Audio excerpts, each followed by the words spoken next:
Hello and welcome to IP Study Video Lectures. And today we are going to discuss Chapter 6 from Grade 7 Social Science, and the name of the chapter is Religious Beliefs. In this chapter we are going to discuss few important topics.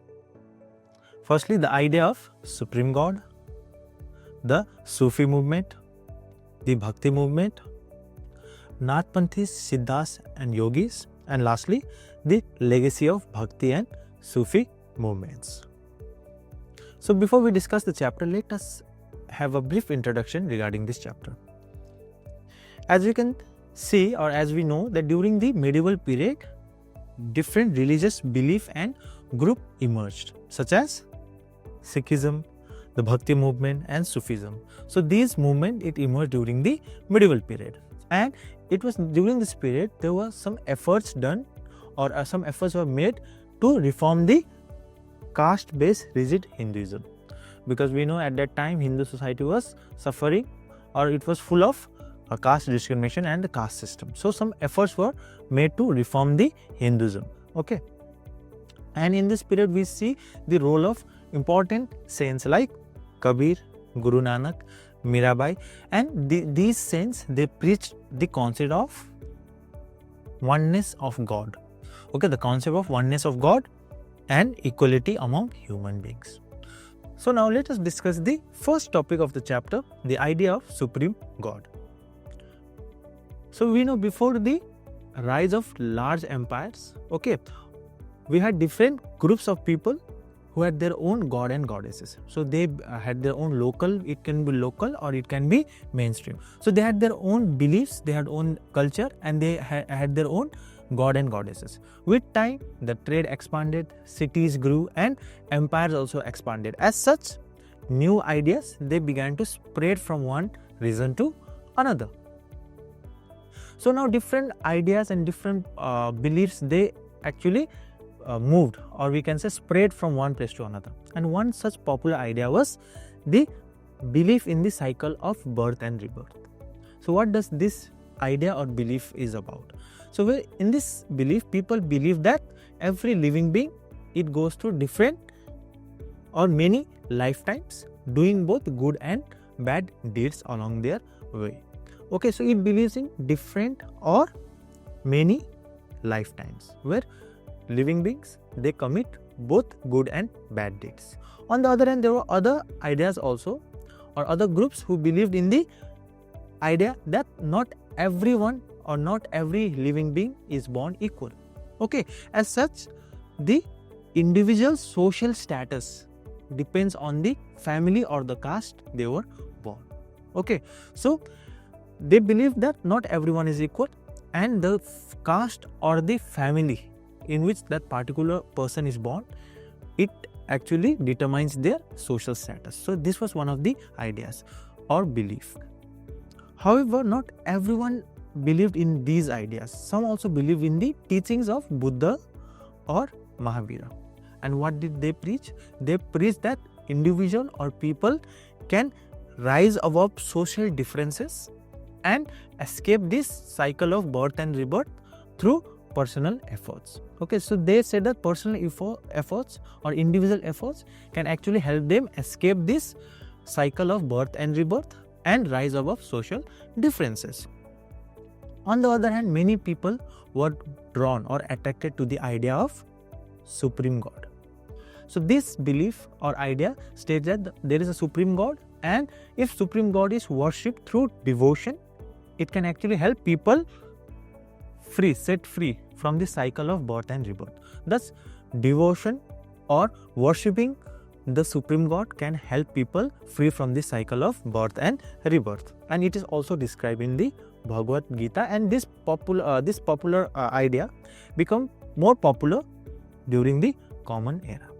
Okay, so the idea of Supreme God. So we can see different ideas and different beliefs were emerging, and it was spreading from one region to another. If we see, different regions had different goddesses, they worship different god and goddesses. And over time, different deities were such as Shiva, Vishnu, Durga were also worshipped by the people. Okay, so in different regions, people worship different god and goddesses, and also deities like Shiva, Vishnu and Durga. So now there was a blending of local belief, custom, legends with the broader mythological narratives. Okay, so now the local myths or local beliefs were now also slowly becoming mainstream.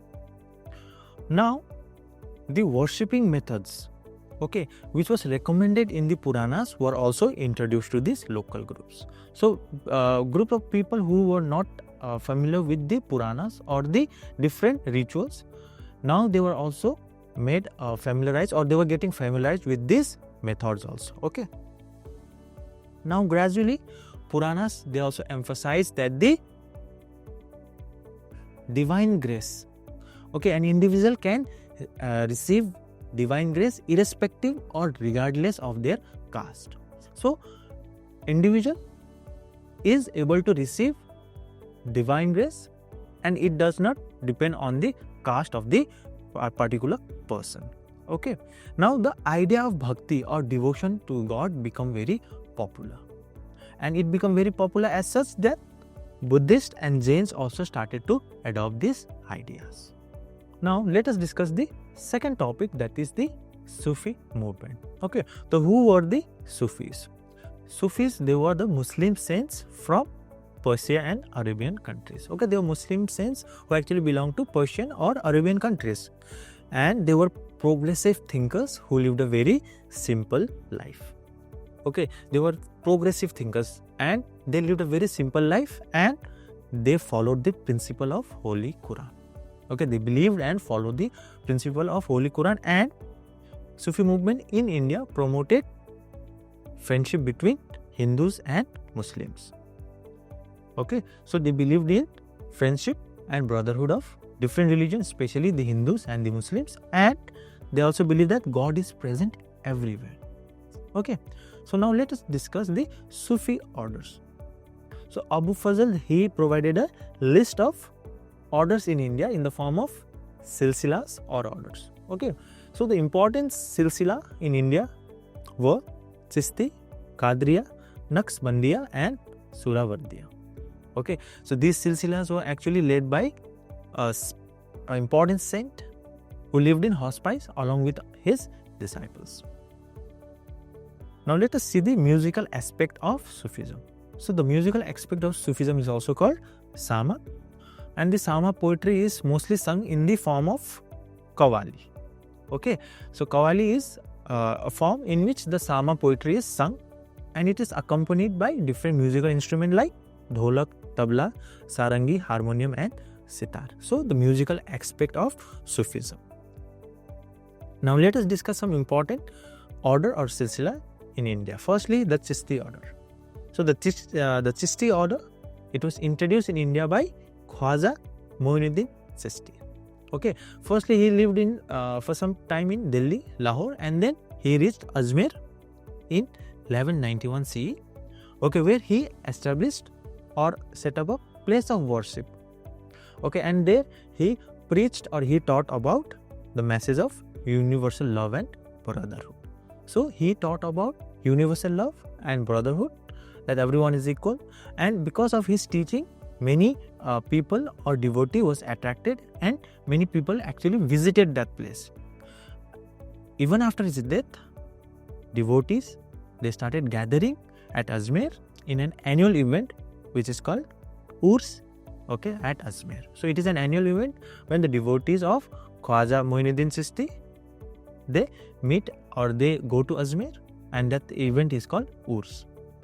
If you look at the renowned Chisti saints, Sufi saints of the Chisti order, it includes Sheikh Qutubuddin Bakhtiyar Khaki, Sheikh Hamiduddin Sufi, Hazrat Moinuddin Ajmeri, Sheikh Nizamuddin Auliya, Sheikh Alauddin Sabir. And if we see, Chisti order is the most widespread among the Sufi orders in India. So it is the most widespread silsila or order in India. Second one is this Surawardi order. It was formed or established by Sheikh Sahabuddin Umar Surawardi. However, in India it was represented by Sheikh Bahuddin Zikriya of Multan. Okay, and this order was popularly famous in this order became popular in areas like Kashmir, Punjab, Sindh and some parts of Bengal. And the Suhrawardi order's peak, we can say, it reached peak under the Sheikh Ruknuddin. So, the Chishti order and Suhrawardi order we have discussed. Now, let us discuss the teaching of Sufi saints. So, what did Sufi saints taught or preached? The Sufi saints were also called peers, okay, and they did not believe in any rituals or ceremonies. And the important or main teachings of Sufism were there is only one God, monotheism. They did not believe that there are multiple gods, but only one God. All people are the children of God. That means everyone is the children of God. Okay, no discrimination. Fast and rituals are not essential, like already discussed. They did not believe in rituals or ceremonies. To love one's fellow man is to love God. So, to love another human being is to love God. Different religions are different ways to reach God. God is one, but different religions are different paths or ways to reach God, and devotional music is one of the way to be or to come closer to the God. Okay, so by music or devotional music, people can also get closer to God. So these are the teachings of Sufi saints or Sufism. So now the next topic is Bhakti movement, and here especially Alvars and Nayanars is very important. So during the early medieval period, Bhakti movement, it was started or it arose in South India, and from there it slowly spread to other parts of India, especially to North India. Okay, so the greatest proponents, or we can say the advocates of Bhakti movement or Bhakti, were the Nayanars, who worshipped Shiva, and Alvars, who worshipped Vishnu. So Nayanars and Alvars, they believe that devotion to Shiva and Vishnu is one of the way to achieve salvation. Okay, so around 12 Alvars and 63 Nayanars, they started this movement in the Tamil region. And good thing about this was they came from different backgrounds or different caste or professions or occupations. Okay, some were potters, some were traders, some even came from untouchables, okay, or Brahmins or local chiefs. So they came from diverse backgrounds. Okay, and if you look at this, some of the popular saints of this group were Appar, Sambandar, Periyalvar and Nammalvar. So these were some of the important Bhakti saints. Now let us discuss the teachings of Bhakti saints. Selfless love and devotions are means to reach God. So they believe that through love and selfless love and through devotion, one can reach God. Purity of heart and mind is also important. So they believed in purity of heart and mind. God cannot be pleased through rituals and sacrifices. So like Sufism, they also did not believe in sacrifices, rituals or ceremonies. All human beings are equal. God did not create any low or high caste. So similar to Sufism, they believe that everyone is the children of God. Okay, so the God did not create any distinction or did not create low caste or high caste. It is the human that created this distinction. Knowledge is very essential part of Bhakti, which can be achieved through any teacher, okay, who has experienced this divine knowledge. So knowledge is an important part. And lastly, a Bhakt can express his Bhakti through devotional music. So similar to Sufism, music also play an important role in Bhakti movement. Now let us discuss the Bhakti movement during the Sultanate period. So there was another wave of Bhakti movement during the Sultanate period, okay, and it was known as the Vaishnava Bhakti, and it was different from the earlier Bhakti movement in the South India in different ways or in many ways. Ramananda, he was a key scholar and a saint of Vaishnava devotion, okay, during the 14th and early 15th century, and he is also considered as a link between the South Indian Bhakti and the North Indian Vaishnava Bhakti. Ramananda, okay. So in North, during the Mughal period, Tulsidas, he popularized the Rama Bhakti, while Surdas, he popularized the Krishna Bhakti, or he preached the life of Krishna. Another important saint is Vallabhacharya. He was a Telugu Brahmin and was an important Bhakti saint in the state of Gujarat. If you look at the Bhakti movement or Bhakti, Vaishnava Bhakti in different parts, we see that in different states or in different parts of India, it was different. Okay, for example, Mirabai, she was a Rajput princess and was married to a royal family of Meva. And she was a devotee of Lord Krishna. Even after getting married, she continued her devotion toward Krishna and she went from many places. Okay, she visited different places, singing songs and promoting the Bhakti movement, or we can say promoting the Krishna Bhakti.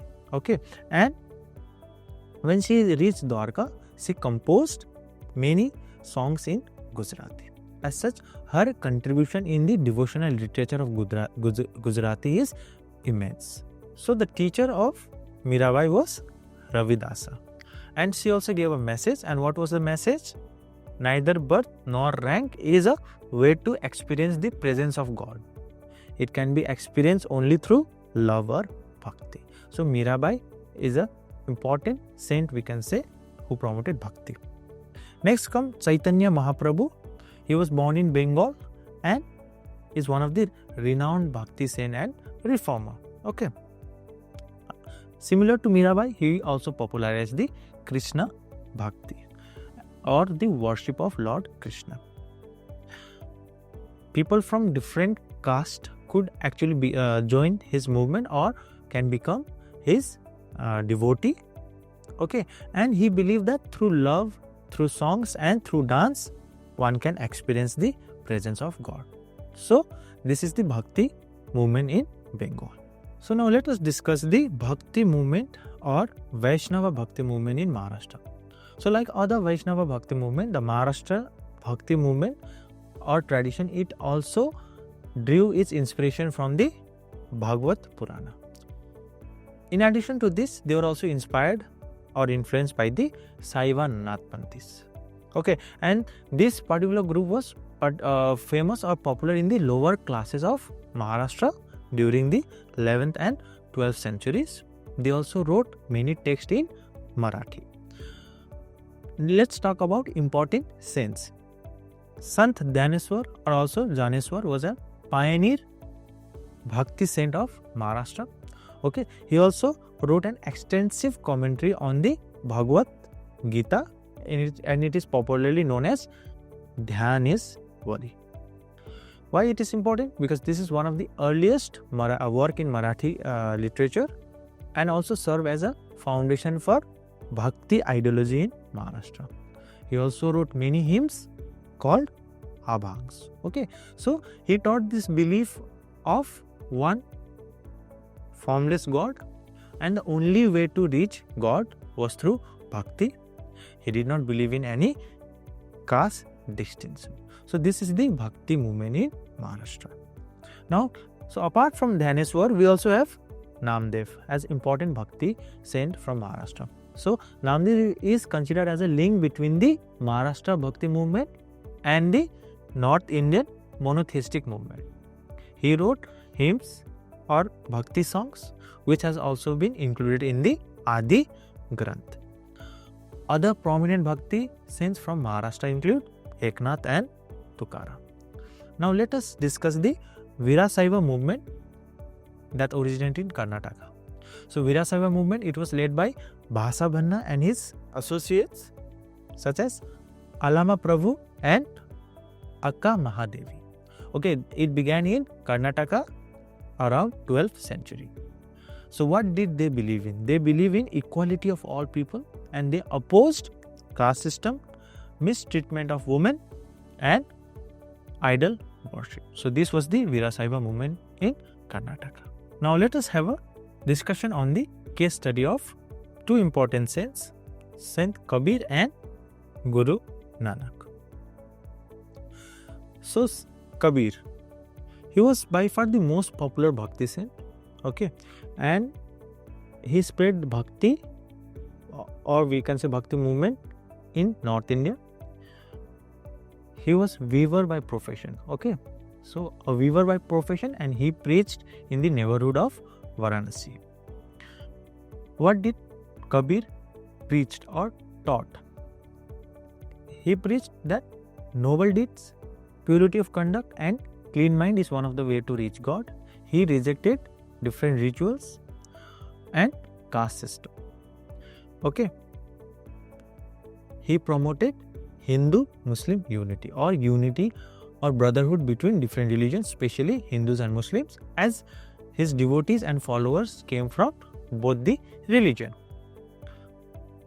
He also condemned idol worshipping. Okay, he said that if a person can actually reach God through worshipping idols, he will worship a whole mountain. So he condemned, or he was against idol worshipping. How did he preach? He preached in the form of doha, and his dohas are still popular today. Kabir ke dohe. Okay, the followers of Kabir, they formed a group called Kabirpanthis. In fact, his teaching was so popular that Guru Nanak also used some of his verses in Adi Granth. Okay, so Kabir teaching was mostly oral or verbal, but it was later compiled into Kabir, Granthavali and Bijak. Now let us discuss Guru Nanak. So Guru Nanak's teaching is very important because it led to the rise of Sikhism. And Guru Nanak himself was born in the village of Talwandi in the bank of river Ravi in 1469. Okay, so what did Guru Nanak preached? He preached about the presence of one God, again monotheism. He believed that we can reach God through selfless love and devotion. It is said that Guru Nanak toured different places in India. He also went to Sri Lanka and also visited Makkah and Medina. His teaching attracted a large number of devotees. Okay. So now Guru Nanak laid importance on the purity of character and conduct as a first condition to reach God. If we do not have pure character, then we will not be able to reach God. His ideas were expressed in the form of hymns, which is called Sabad in Punjabi. Okay. Like Kabir, Guru Nanak also rejected idol worshipping, pilgrimage and various rituals and ceremonies. So he was very much influenced by the teaching of Kabir. He also rejected distinction or discrimination based on caste, creed and gender. As such, women were allowed to attend his sermons. Okay, so he said that there should be no distinction whether it is based on caste, wealth or gender. So his ideas and his teaching led to the rise of new religion of faith, we can say Sikhism. Guru Nanak was the first of the 10 Gurus of Sikh. After him there were 9, with Guru Gobind Singh being the last. So, okay, so this is the case study of Kabir, Sant Kabir and Guru Nanak. So now the next topic is Nathpanthis, Siddhas and Yogis. Okay, so the followers of Nathpanthis, Siddhacharyas and Yogis, they believe that detachment from the worldly matter. Okay, so they emphasize on the detachment of worldly matters, and they believe that salvation can be achieved through meditation. And how can we reach this state of deep meditation? They promoted methods such as rigorous mental and physical training, such as by practicing yoga asana, breath control exercise and meditation. So they believe that salvation can be attained through meditation, deep meditation, and in order to be in that state, your mind and physical state has to go through rigorous training, such as through meditation, through breath control exercise and yoga asanas. Okay, and this belief or this particular movement become popular in different communities. Now let us discuss the last topic of the chapter, that is the legacy of Bhakti and Sufi movement. So Bhakti and Sufi movement started a new era of religion by shaping the people's belief and ideas. And how did this movement do it? Through preaching and teaching of saints and reformers. Thus it helped the society loosen itself from the grip of rigid structure of casteism and ritualism. Okay, the society was full of casteism, rigid structure of casteism and ritualism. Okay, thus this movement helped the society to loosen the grip. Also, it encouraged the idea of peace and unity during the time of war. It also promoted friendship and brotherhood between different religions, especially Hindus and Muslims. And not only this, Bhakti and Sufi movement also helped in the growth of regional languages and literature. How? Because different reformers, different saints, they used to preach in the local language, they used to write hymns, songs in local languages. Okay, so this is the legacy of Bhakti and Sufi movement. Now let us discuss Akbar, the secular king. So among different rulers, Akbar is one of the most enlightened rulers of India. Okay, he adopted a policy of religious tolerance and he wanted to rule all his subjects equally. Okay, he wanted to promote equality among his subjects. For this, he abolished jizya tax, or tax that was collected from non-believers in Islam or people belonging to different faith, pilgrim tax, or the practice of forceful conversion to Islam. So he believed that his subjects are free to follow any religion they want. There should be no forceful conversion to Islam. Okay, he created an environment of trust and peace. As such, his subjects were very loyal towards him. He also advocated the policy of sul-e-kul, which means universal peace. Okay, so Akbar believed that every religion had good and positive qualities, good, valuable and positive qualities. For this, he was in constantly engaged in discussion with different religious people. Okay, for example, he had debates with Muslim ulemas, learned Brahmins, Jain monks, Christian missionaries. He wanted to know the valuable and the positive aspects of different religion. And for this, he also built a house of religious discussion which was called Ibadat Khana.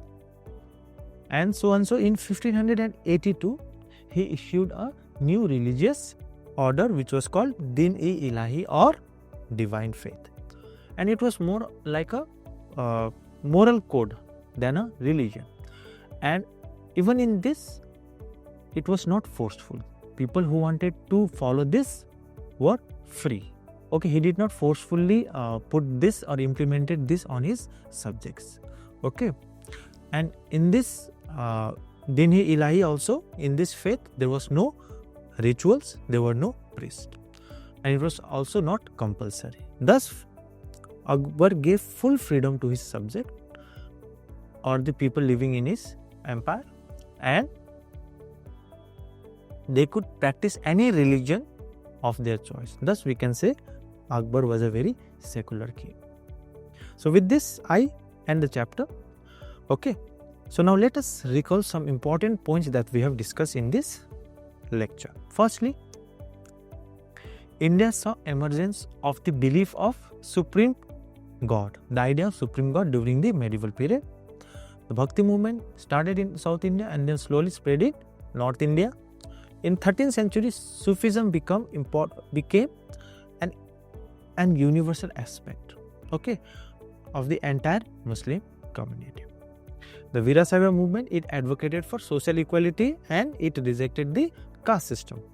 If you look at the main principle of Bhakti movement, we find God is one, all men are equal. Okay. In South India, there were two major sects, Alvars and Nayanas. Nayanas and Alvars, they advocated Bhakti movement in South India. Mirabai was a Rajput princess who was a devotee of Lord Krishna. The Virasaiva movement, it was led by Bhasabanna and his associates. And lastly, Akbar advocated the policy of Sulekul or universal peace. So with this, I end the chapter. I hope this lecture was able to clear our doubts, and we'll again meet in our next lecture. Thank you.